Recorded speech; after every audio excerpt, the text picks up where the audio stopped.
Haleluya, haleluya, shalom blessed people. Kiranya berkat dan damai sejahtera Allah di dalam Tuhan Yesus Kristus menjadi bagian kita sepanjang hari ini. Bersama saya, Pendeta Theodorus, dari Rumah Berkat, House of Blessing.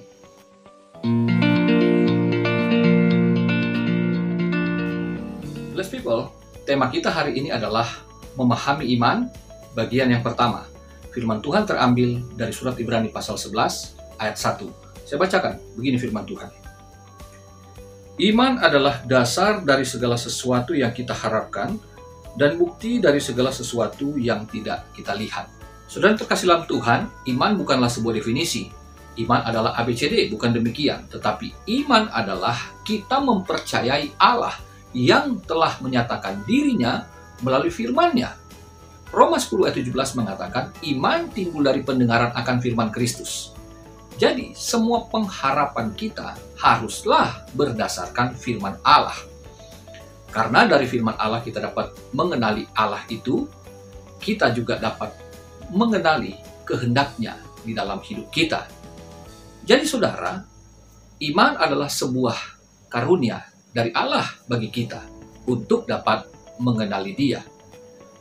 Segala sesuatu yang kita lihat pun harus diakui itu nyata. Kita tidak harus membuktikannya, tetapi Allah lah yang telah membuktikannya lewat karya-karyanya yang telah dinyatakan oleh Alkitab, baik itu di masa lalu, di masa kini, maupun di masa yang akan datang. Orang Israel dengan nenek moyangnya bukan hanya mempercayai Allah ada, tetapi mereka juga melakukan apa yang diperintahkan oleh Allah, sehingga iman dan perbuatan mereka menjadi sebuah kesaksian yang hidup. Di ayat 2 yang mencatat demikian. Saudaraku, di ayat 3 dikatakan, karena iman kita mengerti. Pengertian di sini bicara pengertian akal budi. Jadi, iman menghasilkan pengertian akal budi yang mempercayai bahwa Allah lah pencipta alam semesta dengan firman-Nya. Ilmu pengetahuan yang mengedepankan akal budi mengatakan alam semesta terjadinya dengan begitu rumitnya. Ada banyak sekali teori tentang alam semesta. Tetapi Alkitab menceritakan dengan sangat sederhana bahwa alam semesta diciptakan oleh Allah dengan sangat sederhana bagi Dia, yaitu dengan berfirman. Apakah masuk akal? Bagi filsafat, bagi orang yang mengedepankan akal budi, tidak masuk akal. Tetapi bagi orang yang beriman, mempercayai Allah dengan imannya, maka akal budinya akan dapat menerima bahwa benar Allah Sang Pencipta dengan firman-Nya, maka semuanya ada. Sekali lagi, iman yang menghasilkan pengertian, bukan sebaliknya, bukan pengertian yang menghasilkan iman. Percaya dulu, baru mengerti dengan akal budi. Memang bagi dunia sekuler, mengerti dulu dengan akal, baru dapat dipercaya. Tetapi orang Kristen tidak demikian. Bahwa kita percaya Allah yang adalah roh, firman Tuhan adalah roh. Maka kehidupan rohani itulah yang menguasai kehidupan yang jasmani dan materi ini. Allah yang berfirman itu yang menciptakan alam materi, termasuk kita, manusia. Jadi, kita yang jasmani bergantung penuh kepada yang rohani, kepada Allah dan firman-Nya. Nah saudara, sepanjang Ibrani pasal 11 ini ada begitu banyak tokoh iman yang ada di perjanjian lama yang diceritakan dalam perjanjian baru. Bagaimana iman mereka, iman yang dari awal hingga akhir hidup mereka, di dalam tekanan seberat apapun, mereka tetap percaya dan bertahan untuk mempercayai Tuhan sampai akhir hayatnya. Nah saudara, demi efisiensi waktu, saya membagi dalam beberapa vlog untuk seri kali ini.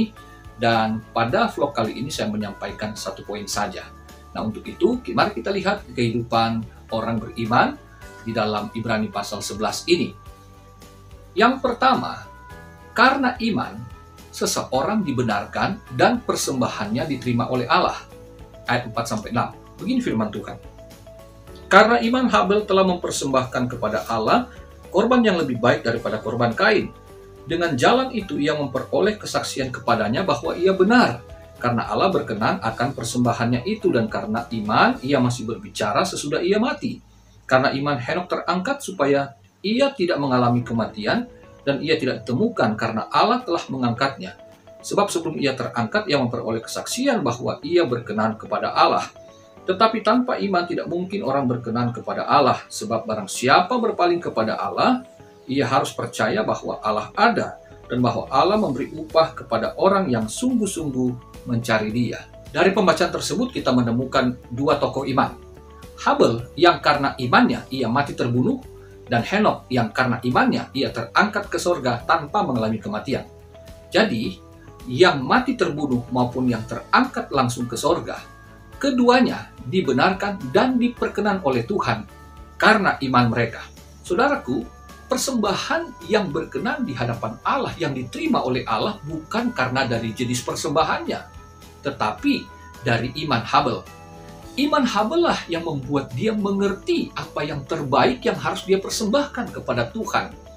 Roma 12 ayat 1, Paulus mengajarkan bahwa kita, orang Kristen, tubuh kita adalah persembahan yang hidup, yang kudus, dan yang berkenan kepada Allah. Jadi, kehidupan kita yang telah ditebus inilah yang merupakan persembahan yang benar. Karena iman kepada Kristus itu. Mazmur 50 ayat 14 dan ayat 23 mengatakan, persembahan yang berkenan di hati Tuhan adalah ucapan syukur dari umatnya. Karena kita mempercayai Kristus dan telah diselamatkan dari hidup yang berdosa untuk masuk dalam hidup yang kekal, maka tentu kita akan memberikan diri kita untuk menjadi alat kebenaran dan senantiasa mengucap syukur atas apa yang Tuhan karuniakan bagi kita. Sedangkan Henok dikatakan dia diperkenan Allah karena menurut Kejadian pasal 5 ayat 21-23, Henok itu hidup bergaul dengan Allah. Dari teks Ibrani dikatakan Henok berjalan dengan Allah. Henok walk up and down with God. Atau Henok walk in habitual fellowship with God. Jadi dalam segala situasi dan kondisi, dalam segala keadaan apapun yang terjadi, Henok konsisten berjalan, bergaul, dan bersekutu dengan Tuhan. Bagaimana dengan saudara pada hari-hari ini? Apakah kita tetap dapat mengucap syukur? Tetap setia untuk beribadah kepada Tuhan? Setia untuk berharap penuh kepada Tuhan, bergantung kepadanya ketika kita dalam kondisi yang serba sulit pada hari-hari ini? Bukankah Paulus telah mengajarkan kita harus tetap bersuka cita, tetap berdoa, dan tetap mengucap syukur dalam segala hal? Karena itulah yang menjadi kehendak Allah di dalam hidup kita, di dalam Kristus. Nah saudaraku, Habel dan Henok telah menyatakan iman dan perbuatan yang benar, yang kudus dan yang berkenan kepada Allah. Saudara, apa yang kita imani itu juga harus kita lakukan. Karena tidak mungkin bertentangan, iman yang berasal dari firman Kristus itu akan membuat kita atau mendorong kita untuk melakukan hal yang bertentangan dengan kehendak Allah. Habel maupun Henok mempraktekkan iman mereka sehingga itu menjadi sebuah kesaksian. Jadi, iman ditambah perbuatan adalah sebuah kesaksian yang hidup yang mempermuliakan Allah, Bapa Tuhan kita, Yesus Kristus. Saudara, di ayat 6 bagian B, terjemahan Lembaga Alkitab Indonesia kurang tepat. Dikatakan, sebab barang siapa berpaling kepada Allah. Seharusnya, sebab barang siapa mencari atau mendatangi Allah. Jadi, bukan orang yang belum bertobat atau belum diselamatkan, tetapi yang dimaksud di sini adalah orang yang sudah bertobat, yang sudah diselamatkan, yang sudah beriman, itu harus mendatangi Tuhan, harus mencari Tuhan. Waktu dia belum bertobat, Tuhan yang mendatangi dia untuk menyelamatkan dia. Setelah dia menjadi jemaat, maka dialah yang harus mencari Tuhan, mendatangi Tuhan. Jadi iman harus disertai dengan sebuah perbuatan, sebuah usaha untuk mencari Tuhan. Karena ibadah secara individual juga harus disertai dengan ibadah secara komunal, seperti dalam Ibrani pasal 10 ayat 25. Jadi tidak bisa kita beralasan apapun untuk tidak beribadah karena situasi dan kondisi seperti sekarang ini. Tapi karena kita mengaku kita orang beriman, maka tentulah kita tidak akan pernah menghindari ibadah, baik onsite maupun yang online. Baik yang sudah diperbolehkan datang ke gereja secara langsung, ataupun gerejanya masih secara online. Tetap datang beribadah, tetap mencari Tuhan di rumah maupun di rumah Tuhan. Setelah mendatangi Allah, menghampiri Allah, mencari Allah, ia harus percaya bahwa Allah ada. Kita yang mencari Allah di dalam doa-doa kita harus percaya bahwa namanya Immanuel adalah Allah yang menyertai kita. Nama Immanuel adalah nama Tuhan kita, Yesus Kristus.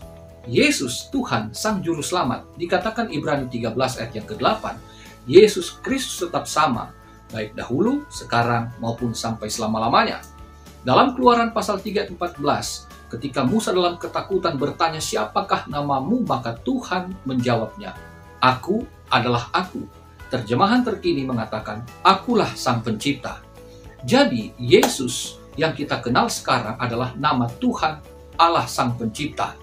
Saudara yang terkasih dalam Tuhan, bahwa kalau Allah menciptakan alam semesta dengan firman-Nya, maka di dalam Kristus Allah telah menciptakan kita baru, menjadi umat ketebusan, menjadi anak-anak Allah yang hidup. Bagaimana mungkin Bapa membiarkan kita tanpa pengawalan, tanpa perhatian, dan tanpa pertolongan? Ketika kita berdoa, kita memanggil namanya, namanya itu adalah jaminan bahwa Tuhan ada, Tuhan hadir, dan Tuhan menyertai kita. Haleluya! Nah, akhirnya dikatakan bahwa Allah memberi upah kepada mereka yang sungguh-sungguh mencari Dia. Jadi di sini menghampiri Allah, mencari Allah, mendatangi Allah, itu nggak setengah-setengah hati, nggak cuma main-main, iseng-iseng berhadiah. No, tetapi di sini dengan tegas dikatakan hanya orang yang sungguh-sungguh percaya, sungguh-sungguh mencari Allah, iman dan perbuatan yang dilakukan secara sungguh-sungguh, kepada mereka lah Allah memberikan upah. Nah, saudaraku, di sini upah bukan sebagai karunia, tetapi di sini sebagai hak. Karena kalau karunia tanpa kita melakukan sesuatu, Tuhan berikan upah. Tetapi di sini yang dikatakan upah adalah karena kita telah berbuat sesuatu. Saudara, upah yang kekal adalah karunia Allah bagi yang percaya. Tetapi bagi kita, selama masih hidup di dunia ini, kita wajib mencari Dia, melakukan sesuatu, melakukan perbuatan-perbuatan yang benar menurut firman-Nya, menurut kehendak-Nya, maka kita layak untuk diganjar upah. Tetapi ingat, bukan upah itu yang menjadi target kita, karena sesungguhnya upah yang dimaksud kalau dengan iman kita akhirnya mengerti, upah tersebut bukanlah upah yang berupa materi, tetapi upah tentang damai sejahteranya, upah yaitu tentang pengenalan yang benar akan Dia, dan upah bagaimana akhirnya kita punya kepastian kita akan berjumpa dengan Dia muka dengan muka. Artinya Allah itulah sesungguhnya upah yang terbaik dan yang terbesar bagi kita semua. Kiranya saudara dapat memahami apa yang saya jabarkan pada bagian yang pertama. Kita akan lanjutkan untuk poin yang kedua pada vlog berikutnya. Sampai jumpa, Tuhan Yesus memberkati. Haleluya, bless people.